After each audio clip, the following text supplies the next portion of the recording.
Search and rescue teams are trained to notice the things that don't belong. Discarded clothing, broken branches, footprints where there shouldn't be any footprints. But over the years, some searchers have reported finding something else. A staircase standing alone by itself in the forest. No house, no ruins, and no explanation.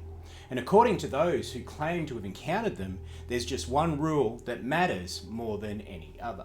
Under no circumstances, touch the staircase. It's midnight somewhere, and tonight I have a story for you.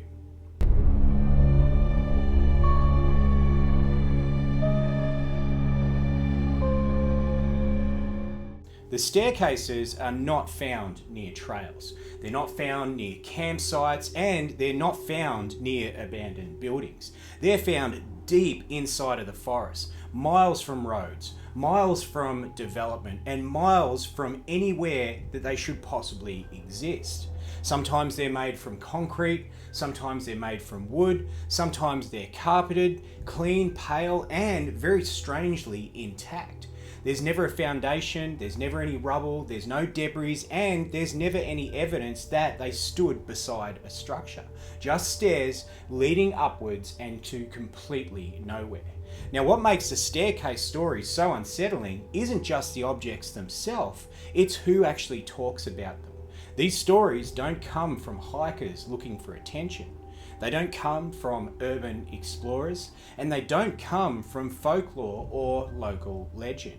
They appear most often in anonymous online posts written by people claiming to have worked in search and rescue.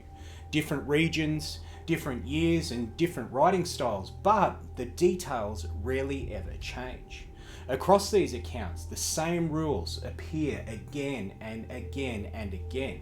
They're not written down, they're not part of any official manual, they're passed on quietly between experienced team members. If you find a staircase, you don't approach it, you don't photograph it, and you certainly do not ever climb it. You mark that location and then you move on. New volunteers are warned without explanation, and questions about the staircases are discouraged. Now, according to these accounts, the areas around the staircases often feel very wrong and very off. Radios malfunction, GPS readings drift or lose their accuracy, dogs refuse to approach, pulling away on their leads, whining, or sitting down, refusing completely to move. Some rescuers report a sudden sense of disorientation, others describe something far more disturbing. Several accounts mention hearing sounds near those staircases, and most often and very chillingly, it's a young child crying, always faint, always distant, and always just out of sight. And when searchers investigate, they find nothing at all, and the sound stops the moment that they turn away. In some stories, the staircases appear during an active missing person search. A trail's followed, there's footprints, broken foliage, a scent picked up by the dogs, and then the trail ends right at the base of the stairs. No footprints leading away, no sign of any sort of struggle, no explanation, just complete absence. Veteran rescuers don't dramatise the staircases. They don't tell ghost stories, they simply warn newcomers to stay completely away from it. One common phrase appears in multiple accounts, and that is that nothing good comes from the staircases.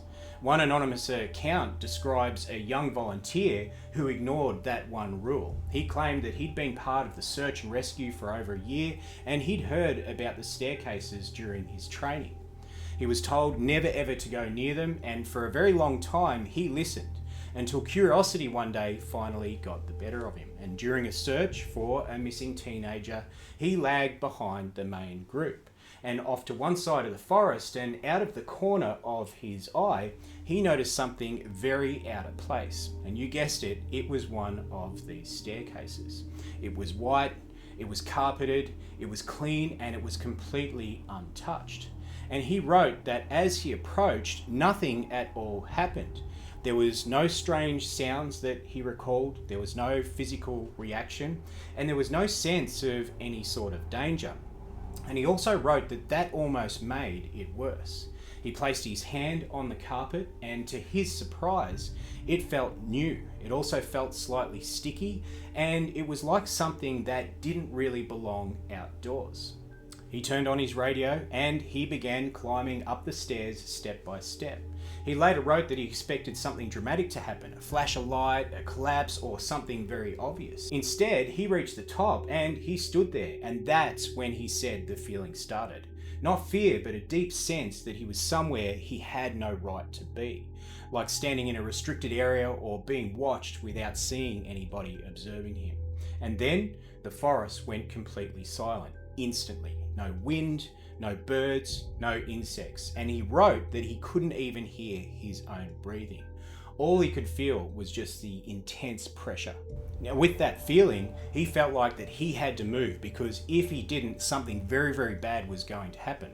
So he climbed back down the staircase and he rejoined the search without telling anybody where he'd been or what he'd done or what he'd just experienced. Later that day, the dogs lost the scent and the search was called off. Now, according to the account, a senior team member confronted him afterwards, and all he said was, "You went up them, didn't you?" And he said it in a way that wasn't a question, more as an accusation. And when asked how the senior ranger knew, he didn't answer. He only warned never ever to do it again.